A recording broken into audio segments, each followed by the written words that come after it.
Why do food lovers rave about Afghan cuisine? It's the perfect blend of rich flavors and diverse influences. Let's explore why.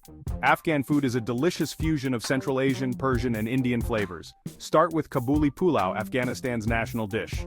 Imagine basmati rice cooked with tender lamb or chicken plus carrots, raisins, and nuts. Spices like cumin, cardamom, and cinnamon make it unforgettable. Next, let's talk dumplings. Mantu are steamed pockets of minced meat and onions topped with a tangy yogurt sauce. Ashak are similar but filled with leeks or spinach, served with a savory meat sauce. On to kebabs, juicy grilled skewers of marinated meat served with naan and salad. Then there's korma, a hearty stew with meat, vegetables, and spices, perfect with rice or flatbread. Don't forget the sides: fresh Afghan naan, crispy balani stuffed flatbread, and sweet sheer korma for dessert. And for a snack, kachaloo, seasoned boiled potatoes. Every Afghan meal is a balanced mix of savory, sweet, and spicy flavors. Ready to explore? Your taste buds will thank you.